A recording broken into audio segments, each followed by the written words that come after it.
kita ucapkan kepada Allah SWT yang telah memberikan hidayah dan inayahnya kepada kita semua, sehingga kita dapat berkumpul di ruangan gedung 2, ruang sidang 1 Fakultas Hukum Universitas 11 Maret. Dan juga langsung saja terima kasih kepada Ibu Bekti dan Ibu Rin sebagai pembicara utama kita yang menyempatkan meluangkan waktunya kita semua untuk berbagi ilmu di Law Discussion Room pertama kami. Dan juga terima kasih untuk teman-teman semuanya yang telah menyempatkan waktu dan waktunya untuk bersama-sama berkumpul pada di sini untuk melakukan untuk melakukan sesi diskusi bersama kita semua. Perkenalkan, saya Soliana Merapita, saya sebagai Ketua Divisi Diskusi KSP Prinsipium Fakultas Hukum. Untuk mengetahui apakah UKM KSP Prinsipium dan apakah LDR sebenarnya dan apakah divisi diskusi sendiri, mari kita dengarkan sambutan sepatah dua kata dari Ketua KSP Prinsipium Fitri Melani kepada Mbak Fitri di persilakan.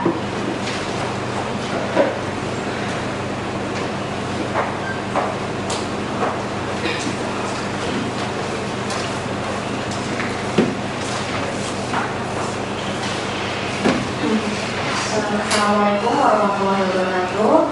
Selamat sore dan salam sejahtera bagi kita semua. Yang saya hormati Ibu Subokti SPH, Ibu Nindya Christine Indonesia selaku bicara. Yang saya hormati teman-teman undangan baik itu yang berasal dari Fakultas Hukum maupun yang berasal dari luar Fakultas Hukum serta teman-teman KSP Prinsipium yang saya cintai. Pada kesempatan kali ini kita akan melaksanakan diskusi bersama dalam sebuah acara yaitu LDR atau singkatan dari Law Discussion Room, di mana LDR ini merupakan salah satu program kerja dari divisi diskusi yang mana kita sama-sama di sini saling berdiskusi, sama-sama saling mengkaji mengenai suatu isu hukum tertentu yang sedang aktual di masyarakat. Untuk kali ini kita semua akan sama-sama membahas masalah yang tengah hangat, yaitu mengenai beberapa waktu belakangan ini terjadi kekerasan seksual di anak-anak. Dan pada LDR kali ini kita akan mengusung tema perlindungan anak terhadap kekerasan seksual ditinjau dari perspektif hukum dan psikologi.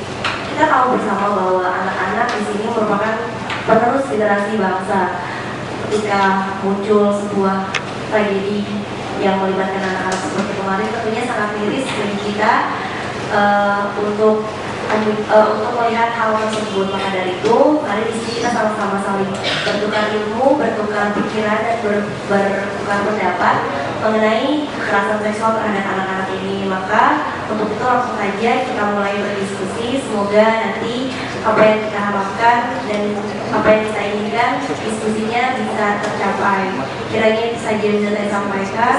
Kurang dan lebihnya mohon maaf. Wassalamualaikum warahmatullahi wabarakatuh.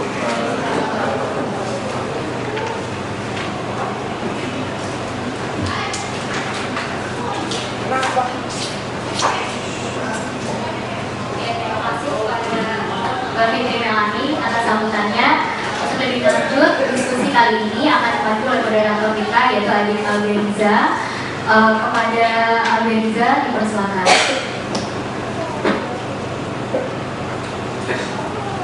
Ya, assalamualaikum warahmatullahi wabarakatuh. Terima kasih. Selamat siang teman-teman. Kesempatan ini saya diberikan kesempatan dari KSP Prinsipium untuk menjadi moderator dalam diskusi yang sangat luar biasa ini.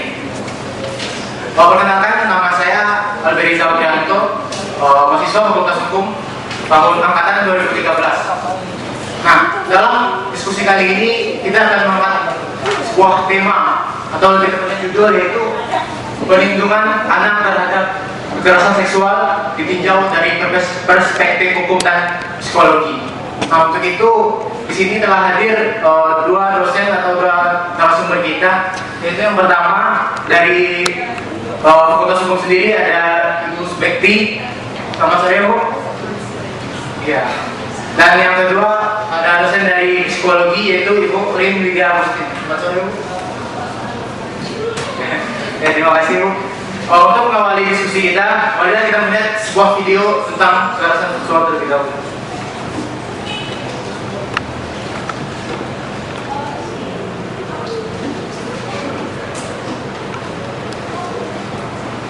Kekerasan seksual terhadap anak laki-laki di bawah umur makin sering terjadi. Yang sama siapapun yang mengalami korban kekerasan seksual atau mengenal kekerasan seksual. Kekerasan seksual terhadap anak-anak di bawah umur menjadi masalah serius bagi orang tua. Kekerasan seksual tidak hanya mengancam anak perempuan. Pada awal bulan April, kasus kekerasan seksual menimpa bocah laki-laki berusia 5 tahun di Jakarta. Anak berinisial M itu diduga menjadi korban kejahatan kedua orang pria yang salah satunya adalah anggota kepolisian. Kekerasan seksual lainnya dialami dua anak laki-laki kakak beradik. Korban dilecehkan seorang kakek berusia 54 tahun dengan diminta uang Rp1.000. Kasus lainnya terjadi di Bengkulu. Ibu rumah tangga berusia 40 tahun dilaporkan sebagai pelaku kekerasan seksual terhadap 16 laki-laki. Kasus ini mendapat daftar panjang data kekerasan seksual yang dihimpun Komisi Nasional Perlindungan Anak. Pada Januari hingga Februari 2019 sudah terjadi 42 kasus kejahatan seksual terhadap anak di wilayah Jabodetabek. Belum lagi di berbagai daerah Nusantara. Psikolog Rani Ibrahim menekankan tindakan asusila dapat dilakukan siapa saja dan terhadap siapa saja tidak terbatas pada jenis kelamin. Karena kita pakai ibu menjadi korban kalau kita tidak membekali dia dengan pengetahuan dan nilai-nilai yang betul kepada dia. Ya, pengetahuan tentang apa? Pengetahuan bahwa hubungan seks antara laki-laki dan perempuan itu seperti ini dan dilakukan di usia dewasa. Psikolog Rani menambahkan pembekalan pengetahuan dari orang tua kepada anak-anaknya seharusnya diberikan saat-saat masih berusia muda sekitar 12 hingga 16 tahun. Berhubungan seks hanya diperbolehkan pada usia di atas 21 tahun dengan lawan jenis dan hanya dalam hubungan pernikahan. Dari Jakarta dan Bengkulu, Arif Firmansyah, Sabtu.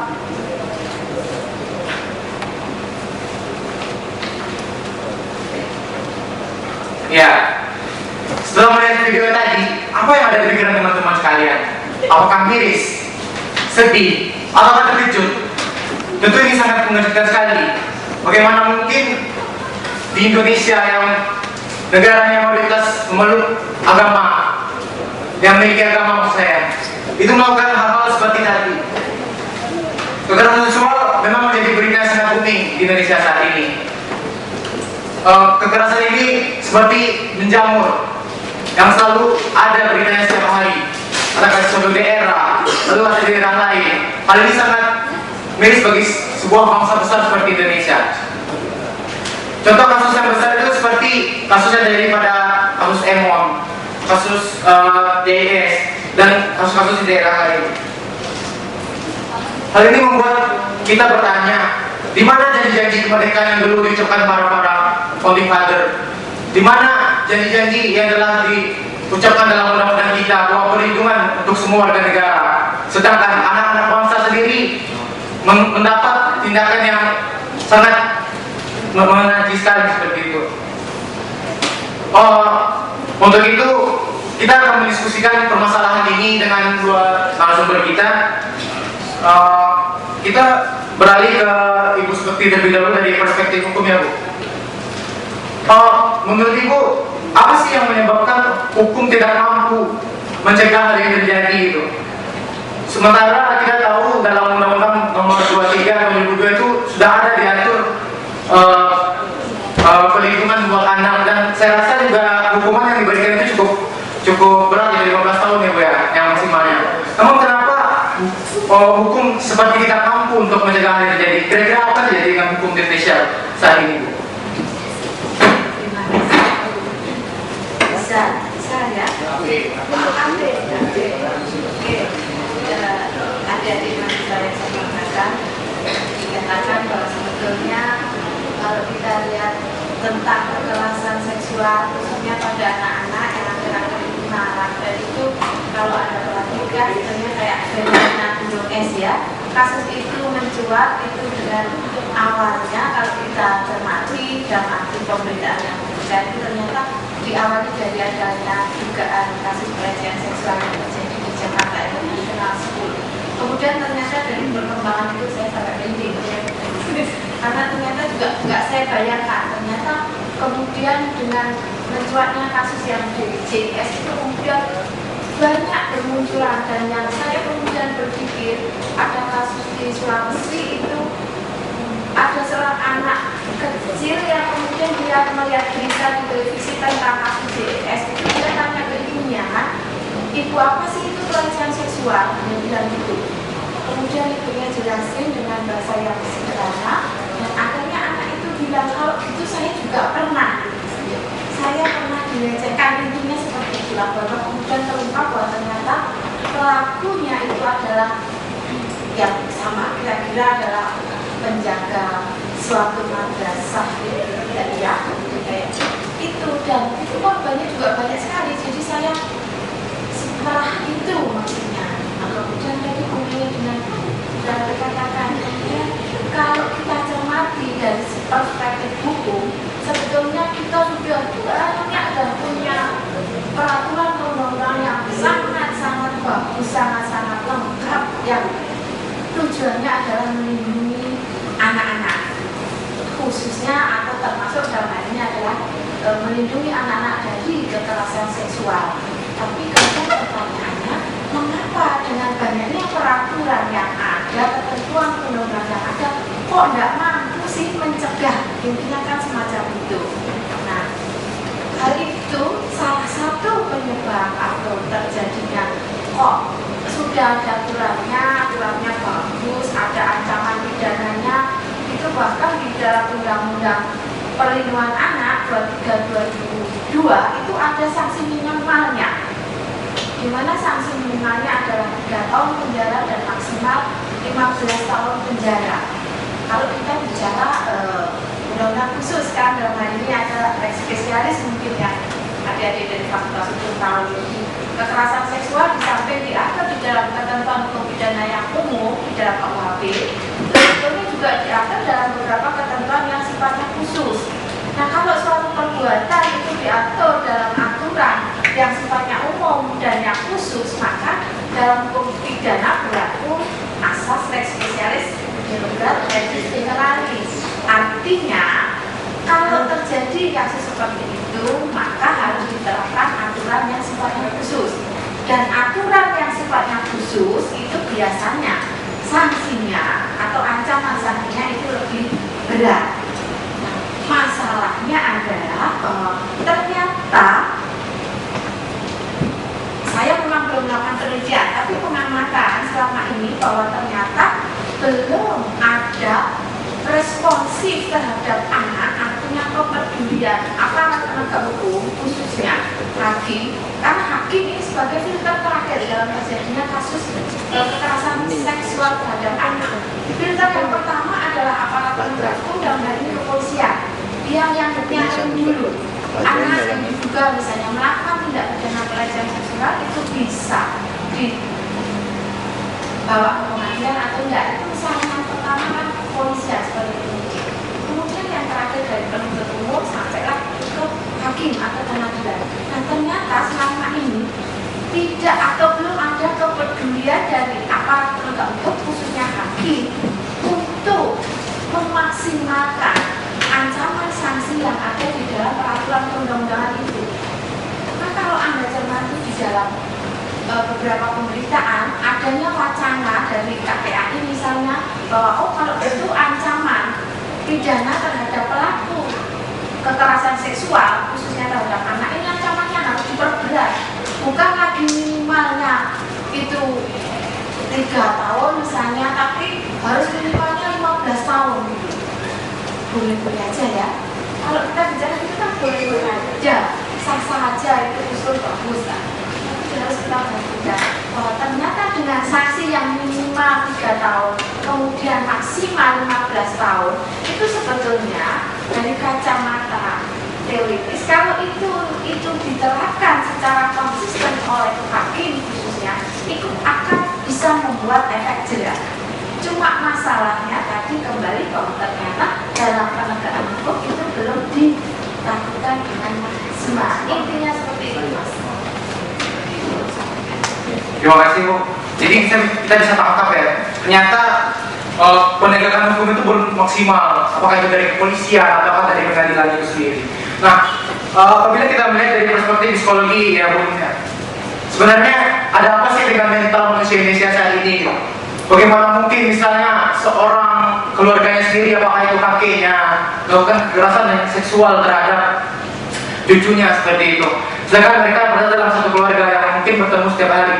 Sebenarnya apa sih yang mempengaruhi mental mereka itu bagaimana? Apakah seorang anak itu memang tidak diberikan pendidikan mungkin tentang seks sehingga mereka sangat mudah terjerumus dalam hal-hal seperti ini? Coba Bu bisa berikan gambaran seperti apa?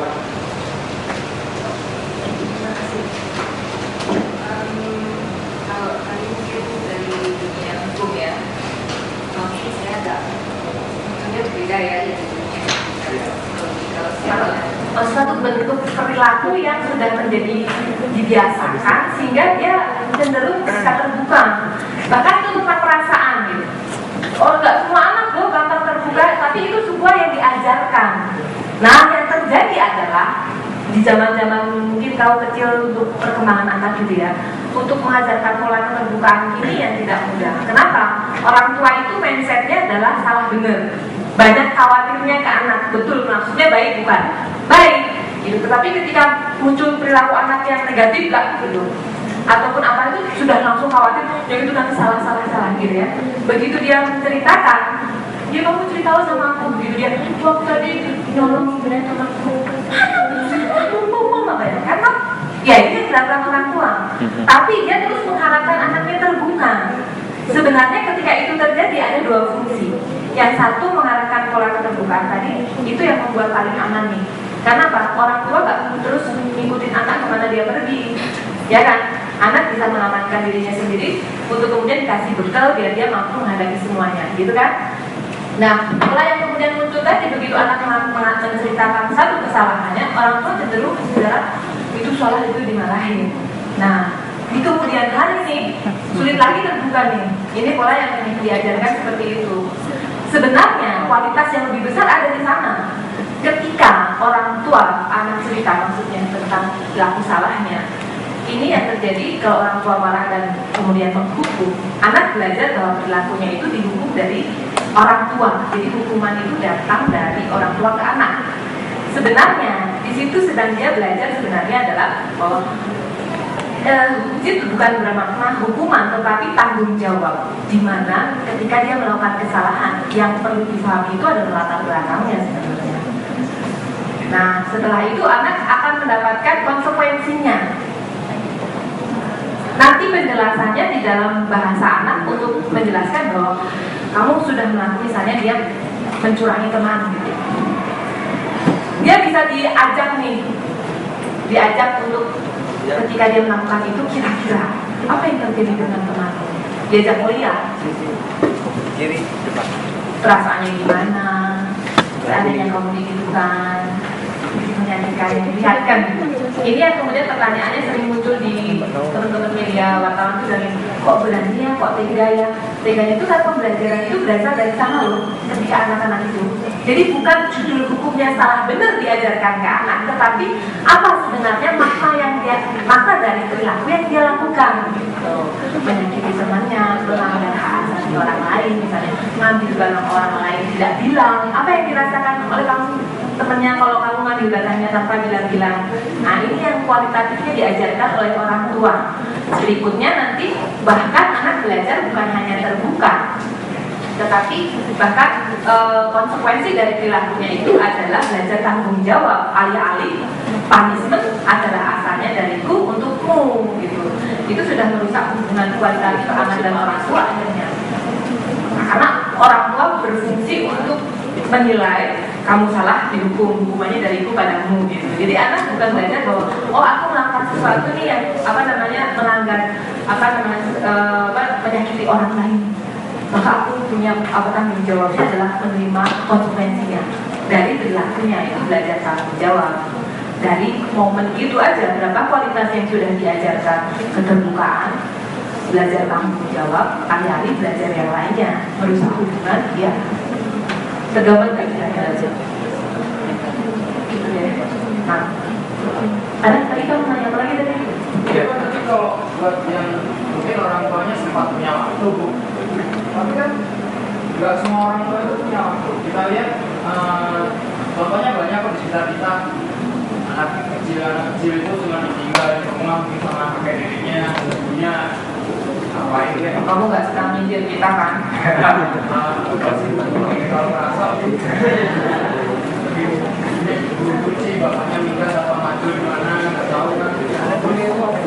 Akhirnya kan mereka jadi nggak urus di rumah pertama. Kedua mereka larinya main sama teman-teman.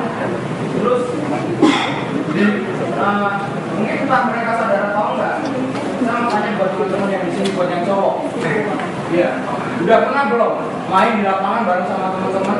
Terus dipegangin bareng-bareng, kakinya dikanan-kanin, terus diinjak ininya, barangnya. Ayo, ngaku. Kamu bilang dengan barangnya alat Ya, alat kelaminnya, burungnya.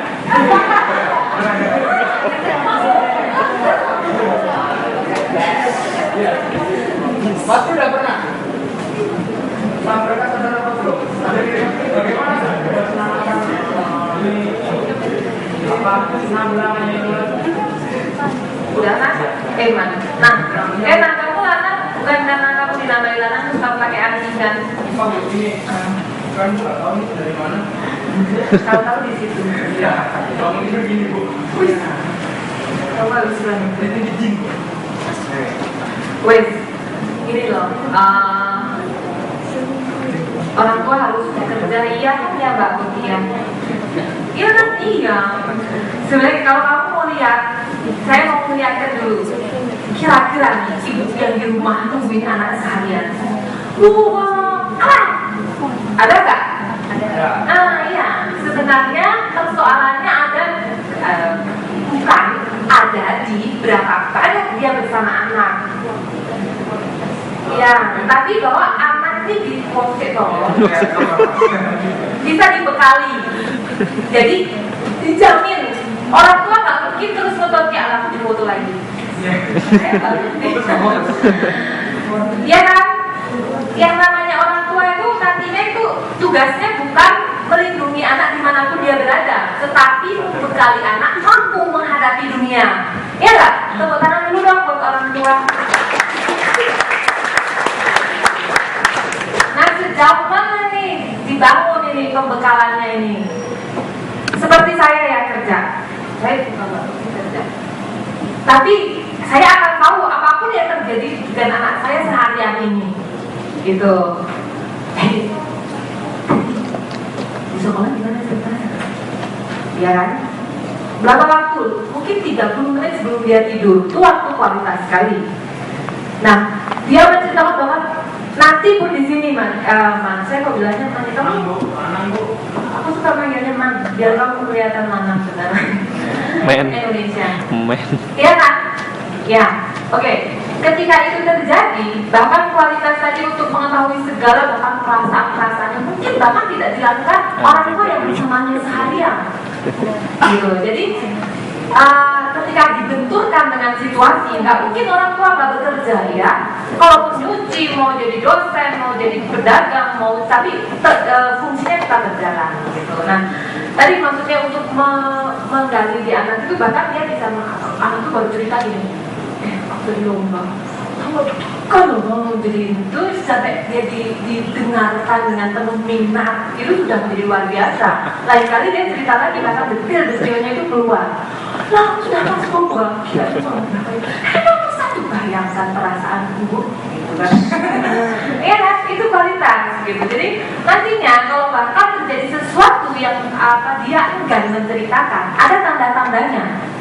Matanya sudah kanan kiri gitu, terus kemudian nafasnya sudah nggak teratur. Ada yang beda sih? Terus dia ceritain. Nah, sudah ada tanda-tanda sesuatu nih. Nah, kalau itu terjadi di setiap keluarga, kira-kira tidak akan ada setahun 2 tahun orang menjadi pelecehan seksual gitu loh. Jadi sebelum itu menjadi besar itu sudah identifikasi diri. Kok kita nih kayak Mbak Uni cerita yang dimandiin sama saudaranya sendiri itu tentunya kok nggak nyaman gitu ya. Ada sesuatu nih anak sudah langsung cerita. Itu yang berfungsi di sana. Nantinya bahwa orang tua kalau nanti tugasnya adalah melindungi dimanapun menjadi tanggung jawab, udah susah, kerja nggak bisa, ngikutin anak stres gitu kan. Gitu nah. Lagi kan tadi kamu protes apa nak? Ya, mungkin lebih ke teman-teman yang lain kan, karena di buku sama aku satu deh. Ya mungkin saya buku sama, hah? Oh boleh, tapi bagi yang lain nanti buka. Ya, ya mungkin yang perempuan ya silakan.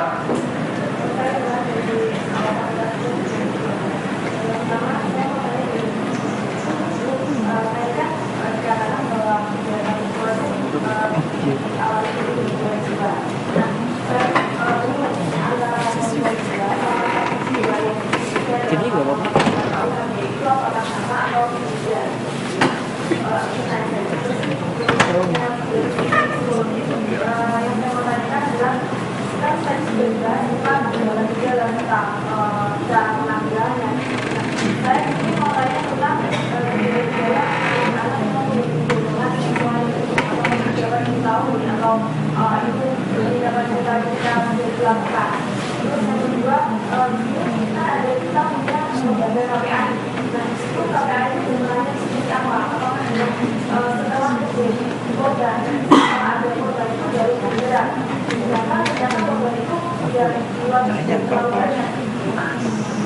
Ya, mungkin kita kalau dulu ya, kita tadi yang video ya. Tadi ada pertanyaan, apa sih bedanya gangguan jiwa dan sakit jiwa itu dalam KUHP? Mungkin bisa menjelaskan. Ya? Saya lihat dari sisi keuangan, mungkin lebih tepat mungkinnya lebih tahu apa. Saya juga apa bedanya gangguan jiwa sama sakit jiwa ya? Yang saya tahu sakit jiwa itu gila, benar nggak Bu? Ada benernya, mungkin salah bagian dari sakit jiwa itu kalau kita awam gila ya. Oke, cuma tadi mungkin Mbak Ulan mau nanya nanti kaitannya dengan pertanggungjawaban pidana. Mungkin arahnya ke situ, karena kalau kita bicara bahwa salah satu faktor terjadinya kekerasan seksual, jadi mungkin salah satu penyebabnya karena adanya gangguan kejiwaan. Mungkin itu nanti kalau salah istilah saya mohon dibenarkan dulu karena saya nggak menguasai itu.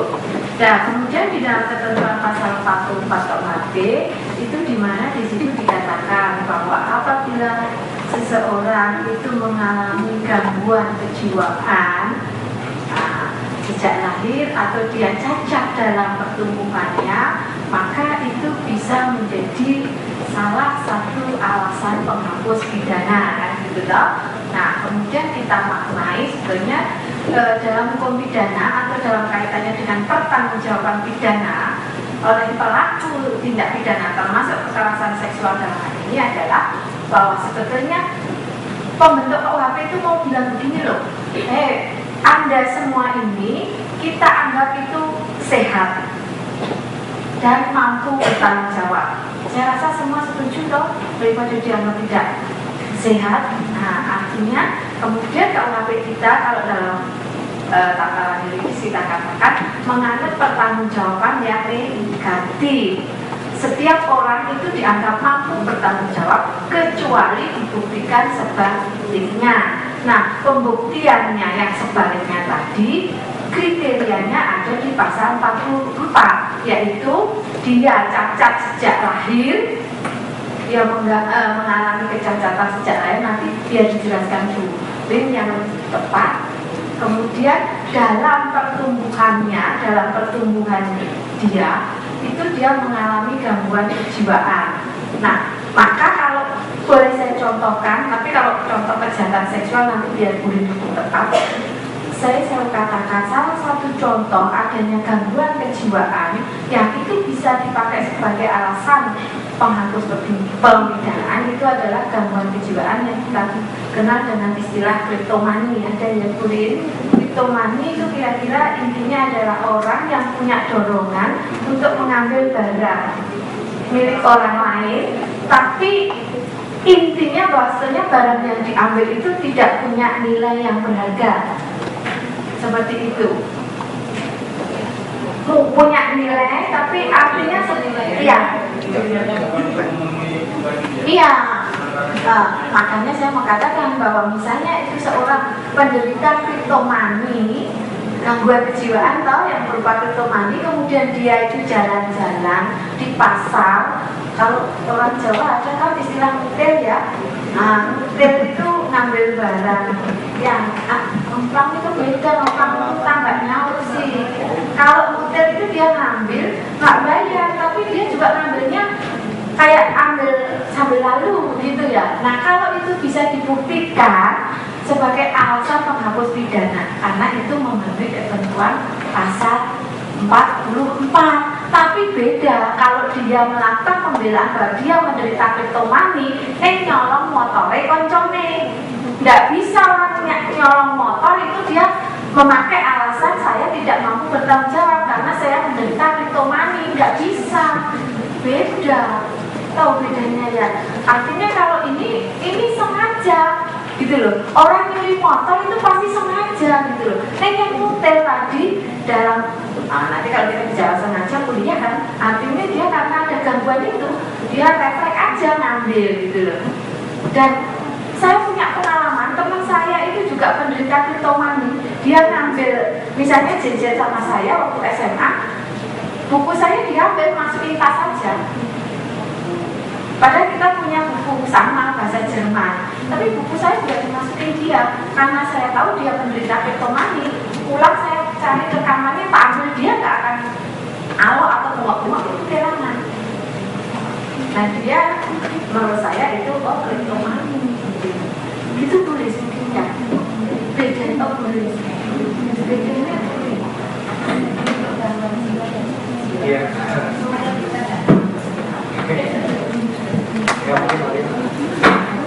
Dengan saya nanti besar kita pasti mengalami gangguan kesehatan kita itu dari yang makanya disebut tadi sakit yang ulang ya.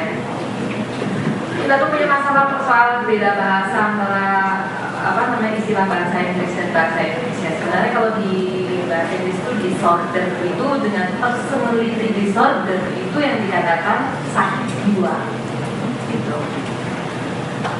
Sudah batasannya itu. Tapi kalau gangguan jiwa banyak, nanti ada stres, itu sudah gangguan sebenarnya gitu loh. Jadi depresi dari ringan sampai berat itu sudah gangguan. Tapi yang dinamakan sakit jiwa itu adalah sudah ke arah personality-nya, personality disorder, gangguan kepribadian. Nah itu sakit sebenarnya. Jadi kalau tentang itu ya. Jadi nanti kalau di situ bisa terlihat nanti ya karena tertekan, karena stres membunuh itu nggak jadi alasan ya kan, karena bukan sakit jiwa gitu. Nah nanti kalau bicara tadi apakah bisa teridentifikasi orang-orang yang punya kebutuhan seksual besar hiper? Bisa. Tetapi biasanya orang-orang yang begini nih apalagi belum pada berupaya tertentu dengan cara-cara tertentu merealisasikan hasratnya itu pasti sembunyi-sembunyi. Kalau dalam kehidupan keluarga ini yang kalau sampai anak bisa sembunyi-sembunyi hal yang sebesar itu, nah itu yang kewaspadaan orang tua untuk mengenalinya gitu. Kalau kemudian orang-orang sebenarnya kalau pendampingan itu kan tidak hanya orang tua ya, kemudian dalam masyarakat, besar sekolah dan sebagainya, identifikasi ini kalau misalnya dikomunikasikan, teridentifikasi gitu, perilakunya kemudian dikomunikasikan barangkali untuk segera dilakukan upaya-upaya.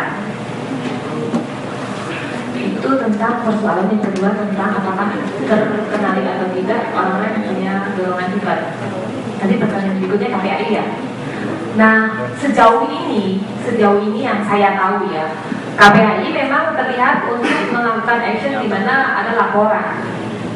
Nah maka itu sebenarnya ini, kalau pengalaman saya kebetulan pernah bekerjasama dengan KPAI.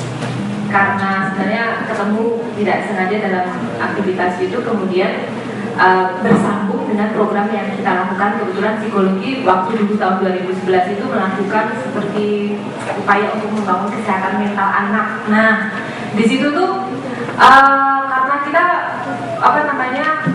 niatnya itu satu langkah membangun mental ya, sehingga kerjasama sama Jokowi waktu itu difasilitasi ketemu sama Kementerian Perlindungan Anak dan Pemberdayaan Wanita. Nah, di situ tuh menterinya sudah mau datang gitu, ternyata berhalangan karena bersamaan dengan KTP non-blok. Habis itu saya ditelepon, ini pentingnya apa nih program sampai menteri harus datang gitu. Pasti saya karena kita bekerja sama berbagai pihak. Terus kemudian yang menjadi upaya besar itu adalah keyakinan bahwa yang namanya edukasi untuk orang tua itu adalah langkah penting. Kalau tadi dikatakan sebelum menjadi persoalan sudah ada intervensi gitu kan. Nah, sehingga sebenarnya intervensi ini pembangunannya dari pemberdayaan orangnya sendiri plus orang-orang signifikan, yaitu paling dasar orang tua untuk membangun mental. Mental tadi mau bicara gangguan perilaku banyak, narkoba, seks bebas, pelecehan seksual, semua berkaitan dengan masalah-masalah kejiwaan kan akhirnya. Dari mulai anak sampai nanti menjadi manusia yang sehat gitu loh. Nah, pembangunan itu tuh masih dipertanyakan gini, karena pembangunan mental tuh nggak akan kelihatan hasilnya seperti kamu misalnya, bikin kebijakan hukum baru, ada hasilnya kelihatan, tapi pembangunan mental tuh yang tahu-tahunya ya sudah kasus kayak gini gitu. Sekarang baru terasa, tapi untuk membawa pihak-pihak terkait itu menyetujui program, bahkan kita orang psikologi kemarin ketika mengajukan ini kan dari seminar itu dilakukan difasilitasi oleh pihak Kementerian Pemberdayaan, itu kebetulan yang datang itu diwakilkan kepada bagian tumbuh kembang anak. Nah, ketika kita masuk ke sana dengan proposal untuk judulnya itu Gerakan Peduli Orang Tua untuk Membangun Mental yang Sehat ini, kita dihubungkan ketika kamu harus buat ini dihubungkan dengan dinas sosial, KPAI, BKKBN, bla bla bla. Tapi kasih dulu dong bukti, kita digituin. Akhirnya kita buat mininya, kita buat, kalau Anda pernah dengar RHI, coba Anda klik internet Rumah Hebat Indonesia. Nah, itu perjuangan kita dari mau membuktikan itu.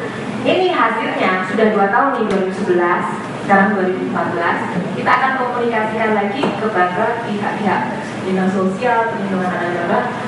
Nah, waktu ini, kasus ini, karena kita sudah bekerja sama ya, saya menawarkan kepada KPAI itu bentuknya adalah edukasi untuk orang tua dan anak untuk perlindungan. Berarti kan yang disebut sama Wulan sebagai upaya sebelum terjadi masalah, ya enggak? Itu kemudian dilihat, malah kita ditawarin, iya dong, gimana kalau ngasih pelatihan untuk menangani post trauma. Jadi memang kedodorannya itu masalah yang preventif tadi gitu, untuk dipercaya bahwa itu memang penting dilakukan ini loh secara mental karena tidak terlihat nyata gitu. Ya, ini yang perlu dibangun. Nah, bahkan yang sudah 2 tahun tadi kita baru membuat laporan loh, bapak-bapak dinas sosial, bapak-bapak pemberdayaan perlindungan anak dan pemberdayaan wanita, KPAI semua kumpul di sini. Saya sudah menghasilkan NHI selama 2 tahun, hasilnya kayak gini, kita baru mau gitu. Tapi alhamdulillahnya kita kemarin sudah deal dengan program untuk penanganan post trauma dan insya Allah edukasinya. Walaupun mereka sedang menawarkannya post traumanya, edukasinya belum dilihat, tapi proposalnya belum. Insya Allah nanti mudah-mudahan doain aja ya. Terima kasih, gitu jawabannya. Ya, terima kasih Bu Ling. Mungkin kita akan meluruskan masalah lagi ya. Mas ini mau? Iya, ya, silakan Mas. Selamat sore, Mbak Bulan Mungkin. Saya menanya, tadi kan Mas Lanang mengenai korbannya. Saya menanya masalah pelakunya itu, apakah efektif jika pelaku dari kelas terhadap anak itu dipidana penjara? Saya mau nanya dari perspektif ibu, Suti sebagai dosen hukum pidana atau dari dosen psikologi. Terima kasih.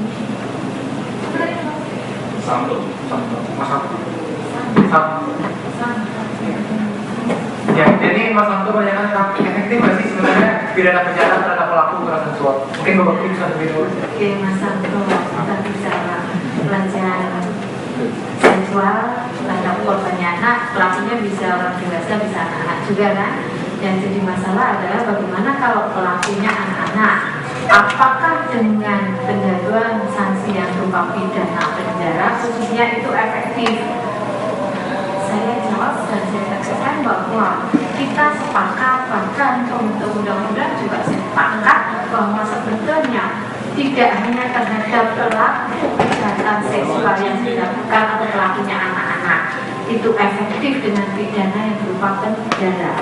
Maka kalau Anda lihat dalam ketentuan Undang-Undang Pengadilan Anak Undang-Undang 397 maupun nanti undang-undang yang akan datang Undang-Undang 11 2012 yang berlaku 30 Juli besok, itu di situ dikatakan bahwa anak yang melakukan tindak pidana itu sedapat mungkin dihindarkan dari proses pemidanaan yang berupa perampasan kemerdekaan.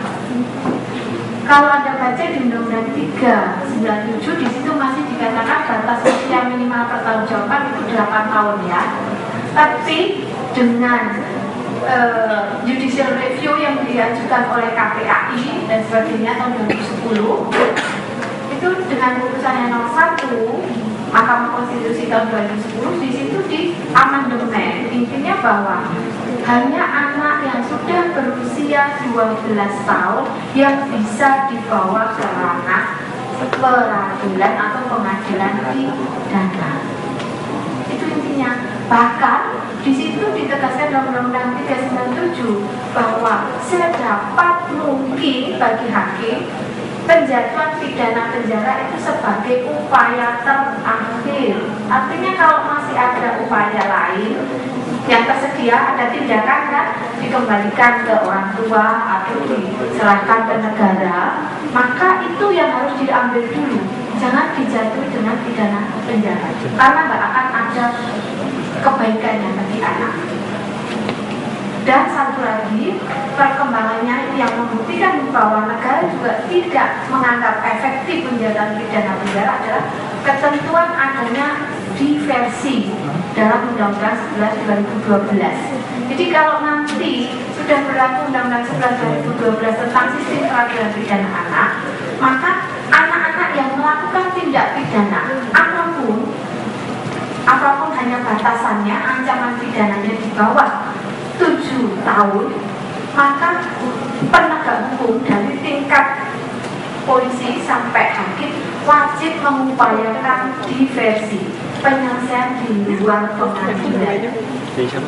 Misalnya polisi memfasilitasi penyelesaian di luar pengadilan yang intinya itu sama yang dikemukakan diri tadi, memberi rasa tanggung jawab bagi pelaku untuk memulihkan hubungan keseimbangan antara pelaku dan korban. Tapi di situ dilibatkan peran orang tua dan wali. Nah, di situ diversi. Kalau di tingkat kepolisian penyidik tidak sampai diversi, nanti harus diupayakan di tingkat penuntut umum, kejaksaan. Tidak tercapai, hakim juga harus mengupayakan, wajib mengupayakan diversi. Bahkan kalau aparat penegak hukum ini tidak melakukan upaya diversi, itu ada sanksi pidananya maksimal 2 tahun penjara bagi aparat penegak hukum yang tidak melakukan upaya diversi. Ini yang membuktikan bahwa sebetulnya negara juga tidak menganggap bahwa sanksi pidana perampasan kemerdekaan atau penjara itu akan efektif untuk mengatasi atau membuat jera pelaku tindak pidana. Jadi seperti itu.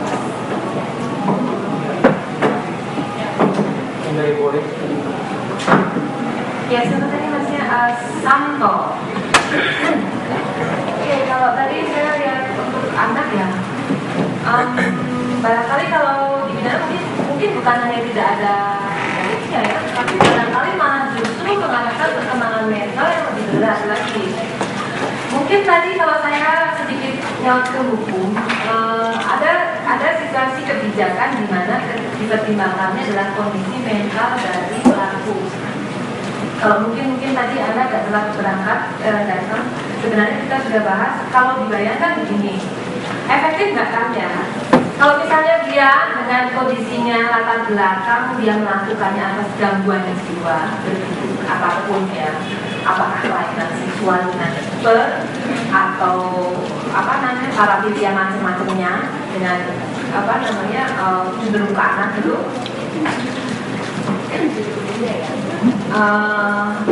Yang jelas dia mengalami yang yang namanya tadi gangguan jiwa. Akhirnya kalau misalnya dia dihukum selama 15 tahun, keluar sembuh nggak dia dengan gangguan dan dorongan-dorongannya, sama lagi mungkin, atau dijerat lagi dengan kehidupan di rumah sakit, di lembaga itu dengan kehidupan yang mungkin beratnya lebih menekan lagi untuk kebutuhannya. Jadi kalau dibilang efektif atau tidak, saya kira berkaitan dengan latar belakang pelakunya. Terlepas dari bentuk hukum apapun, kalau misalnya nyolong nggak akan kemudian dihukuman yang namanya kejahatan merampok, bla bla bla, semuanya dihukum. Tetapi kenapa masih banyak perampok juga gitu kan? Karena dia kalau sudah keluar nggak merampok lagi. Ini yang diselesaikan itu adalah masalah di belakangnya itu, gitu. Bukan hukuman kemudian persoalan selesai, nggak akan pernah. Jadi masing-masing punya fungsi. Jadi hukum pun atau pihak keamanan pun punya fungsi mengamankan dan memberikan punishment terhadap pelanggaran. Tetapi dia di bagian itu kemudian untuk menjamin bahwa itu tidak dilakukan bukan fungsinya, ya kan? Untuk lebih menjadi kebutuhan bekerja sama dengan masing-masing pihak terkait untuk kemudian mengatasi persoalan ini. Kalau itu berkaitan dengan gangguan jiwa, ini dibantu dia untuk menyelesaikan persoalan gangguan kejiwaannya. Kalau itu terjawab, terselesaikan, maka diharapkan yang efektif ya. Jadi mungkin pelaku tindak kejahatan kekerasan seksual punya kondisi yang sangat berbeda dengan kejahatan-kejahatan yang lainnya, sehingga pendekatan intervensinya pun mungkin sangat jauh berbeda dan bahkan ini membutuhkan kerjasama hukum dengan pihak lainnya. Itu sama. Ya, terima kasih penjelasan dari Bu Rina dan Bu Bekti. Kalau boleh saya menanyakan satu hal lagi, Om. Permasalahan kekerasan seksual ini sudah menjadi isu nasional. Ya, kita sebagai mahasiswa itu hendaknya juga memberikan solusi ke dalam masalah ini. Solusi itu bisa berupa bentuk bagaimana untuk mencegah preventifnya dan bagaimana untuk memperbaiki represi. Nah, dari menurut pendapat Ibu, bagaimana sih cara mencegah dan memperbaiki hal ini supaya tidak terjadi lagi, dan jika terjadi bagaimana kita akan perbaikinya? Mungkin dari Bu Bekti dulu.